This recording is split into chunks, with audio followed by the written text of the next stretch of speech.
Bonjour à tous. On se retrouve aujourd'hui pour un tout nouveau numéro de la Chronique Radio.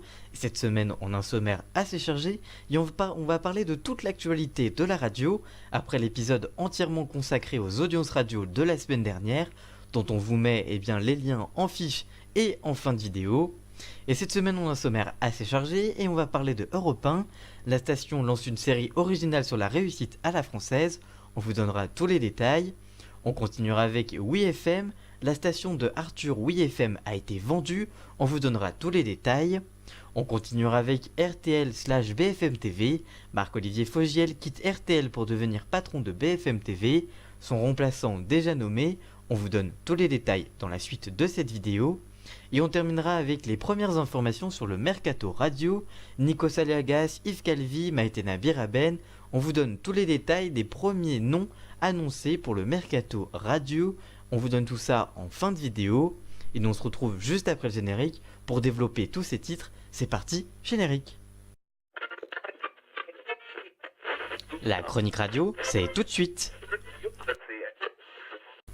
On commence cette émission avec une info sur Europe 1. La station lance une série originale sur la réussite à la française. Depuis quelques jours, Europe 1 propose à ses internautes de découvrir En route avec, une série originale produite par Europe 1 Studio. Cette nouvelle série est créée par Europe 1 Studio en partenariat avec Peugeot, présentée par Pierre de Villeneuve, déjà animateur sur la station avec des invités. Ces derniers embarquent les auditeurs dans une balade en voiture et pour parler de la réussite à la française. Dans cette série de 8 épisodes, tous d'une durée de 20 minutes environ, ils se feront découvrir des créateurs, des patronnes, des innovateurs, des entrepreneuses qui se livrent sur leur parcours et donnent leurs conseils. Ils racontent comment ils ont monté leur business model, comment ils ont révolutionné une marque ou comment ils ont su entreprendre au bon moment. Dans ce podcast, qui est enregistré à bord d'une Peugeot 508, il est proposé une balade à travers des lieux symboliques qui ont marqué l'invité qui dévoile une partie des coulisses de sa réussite. Pierre de Villeneuve rencontrera donc 4 femmes et 4 hommes. Agnès, créatrice de mode, Alain Neckmar, PDG de Mauboussin,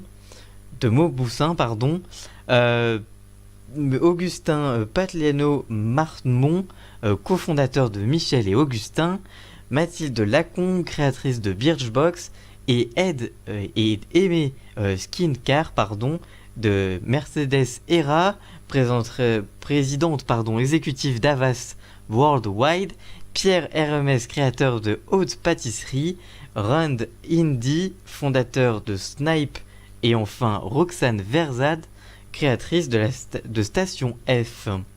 Désolé pour les noms que j'ai écorchés bien évidemment. Que pensez-vous de cette série? Allez-vous écouter la série? Écoutez-vous Europe 1 et ses séries originales? Dites-nous tout ça en commentaire, on vous lira bien évidemment. On continue cette émission avec la station de Arthur WeFM qui a été vendue. La station créée en 1987, qui est la propriétaire de Arthur, a été vendue par l'animateur au groupe 1998. Après 10 ans à la tête de WeFM, Arthur vient de céder sa station rock au groupe 1981 qui compte 7 radios comme Voltage, Radio Collector sur les tubes de légende et Radio Life dédié à l'humour notamment. En effet, le Conseil supérieur de l'audiovisuel a accepté la vente dont le montant n'a pas été communiqué et qui est en cours de finalisation. Jean-Éric Valli, le président du groupe 1981, veut poursuivre sur le travail entrepris par Arthur et par la trentaine de salariés de WeFM, mais veut renouer avec l'équilibre financier.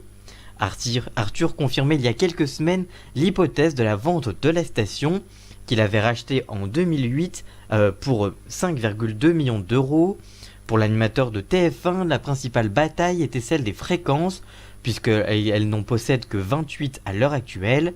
Il avait indiqué, je cite, « La radio a beaucoup progressé en audience, elle est saine aujourd'hui, mais malheureusement, je n'ai pas été beaucoup aidé par le CSA, qui ne m'a pas donné beaucoup de fréquences. Je pense qu'aujourd'hui, j'ai besoin de céder cette radio à un groupe qui pourra la développer mieux que moi, parce que développer les fréquences est un job. Cette radio mérite de continuer longtemps, et d'ailleurs, si je décide de m'en séparer, ça sera auprès de quelqu'un qui sera un professionnel de la radio. » Que pensez-vous de cette radio? Avez-vous déjà écouté la station? Que pensez-vous de ce rachat de WeFM? Dites-nous tout ça en commentaire, on vous lira bien évidemment. On continue cette émission avec BFM TV RTL. Marc-Olivier Fogiel quitte RTL pour devenir patron de BFM TV, son remplaçant déjà nommé. L'animateur de RTL Soir va quitter sa case quotidienne pour changer de poste et devenir patron. Ce week-end, le JDD a révélé l'information avant d'être confirmé cette semaine. Alain Auveil, patron d'Altis France, propriété de BFM TV, et Hervé Beyroud, qui vient d'être nommé directeur général délégué du groupe en charge de l'information et du sport du pôle audiovisuel, ont officiellement annoncé aux équipes de BFM TV la nomination de Marc-Olivier Fogiel en directeur général de la chaîne Info. Cette annonce intervient après la publication des audiences radio qui sont en baisse pour la station rouge RTL.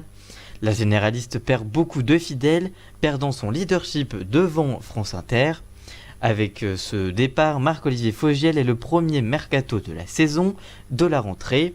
En septembre, c'est Thomas Soto qui va prendre la tête de la tranche du 18h-20h que l'animateur du Divan animait depuis la rentrée 2012. La dernière vague montre que RTL Soir et On refait le monde réunissent une moyenne de 538 000 auditeurs. Thomas Soto est donc de retour alors qu'il avait été remercié par la matinale d'Europe 1 il y a 2 ans, à la tête de cette tranche depuis 4 ans. Le journaliste avait appris par la presse son licenciement et son remplaçant Patrick Cohen. Entre 2013 et 2017, malgré la chute des audiences d'Europe 1, la matinale restait un point fort de la station. Depuis son départ, la matinale de Europe 1, avec Patrick Cohen puis Nico Saliegas, elle n'a jamais affiché un aussi faible niveau d'audience. Marc-Olivier Fogiel récupérera, lui, les commandes de la chaîne d'info, largement leader et en bonne forme niveau audience.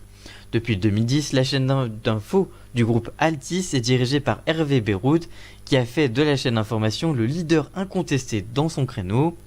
En mars dernier, BFM TV affichait une moyenne de 2,2% de part de marché lors de la concurrence, alors que la concurrence sont à 1% pour LCI, 0,8% pour CNews et 0,5% pour France Info. BFM TV est donc devenu le réflexe info des téléspectateurs lorsqu'une actualité forte est proposée, comme l'incendie de Notre-Dame récemment.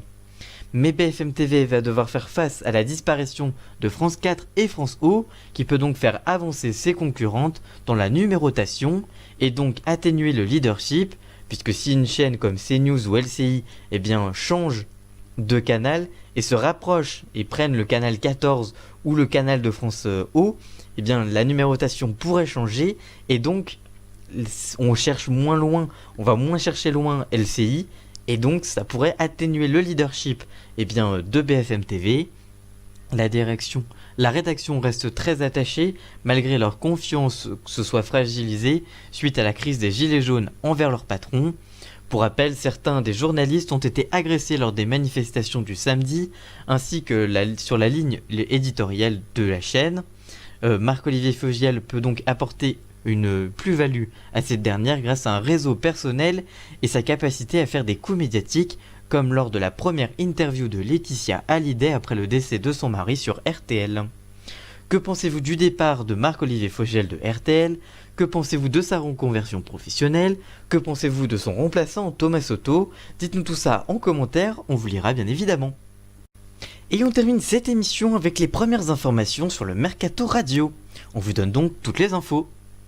Alors que jeudi dernier, Médiamétrie a révélé les dernières audiences radio, dont on vous a donné tous les chiffres la semaine dernière en vidéo, le Mercato a également démarré.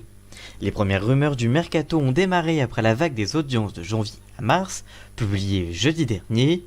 Ces derniers permettent de tirer le bilan de l'année, puisque la prochaine salve sera diffusée mi-juillet, moment où les grilles de rentrée seront terminées. Ce sondage permet donc de savoir quels sont les points forts et les points faibles des stations.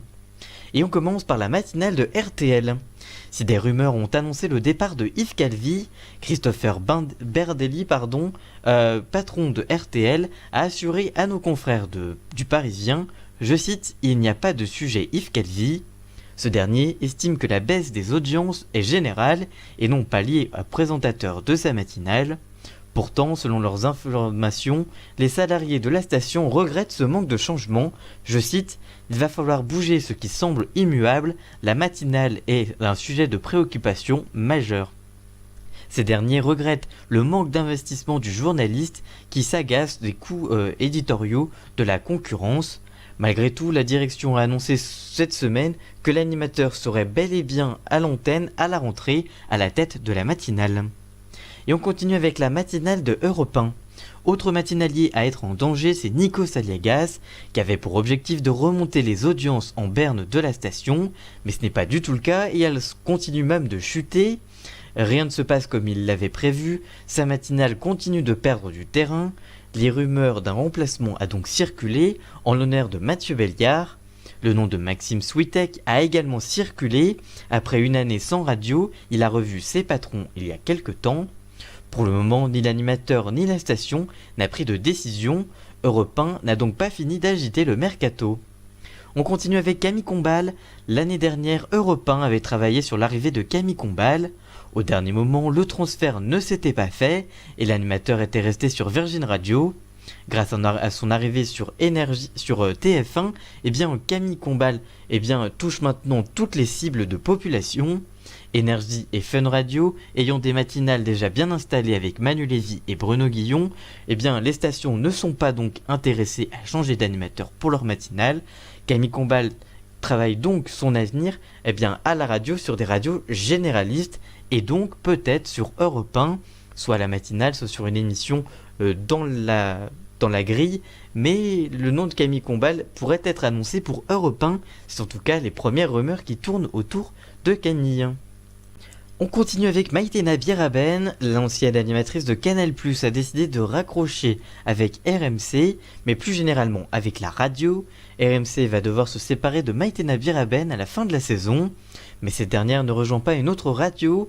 La station veut essayer de la faire changer d'avis, mais réfléchit tout de même à trouver un remplaçant pour combler 2 heures d'antenne d'après-midi. En effet, l'animatrice a décidé d'arrêter la radio. On termine avec France Inter. Malgré que France Inter soit leader, la station réfléchit à des changements. Laurence Bloch, patronne de la radio publique, précise, je cite, « Il y aura de nouvelles propositions à la rentrée. On va continuer à féminiser l'antenne, notamment à la mi-journée, et on souhaite lancer de nouvelles émissions sur l'environnement, mais aussi sur le genre et la place des femmes. » La direction voudrait donc boucler sa grille d'animateurs avant qu'il se fasse voler des animateurs et sa grille de rentrée et donc être handicapé par les animateurs qui seraient volés par la concurrence. Mais je cite, elle indique, mais on sait que ce qui marche dans une radio ne marche pas forcément dans une autre. Voilà donc pour les concurrents. Que pensez-vous de ces changements ? Quel changement aimeriez-vous le plus voir à l'antenne et se réaliser ? Quel changement va avoir lieu selon vous ? Dites-nous tout ça en commentaire, on vous lira bien évidemment. Merci d'avoir suivi cette émission, on se retrouve très vite, à très bientôt, ciao !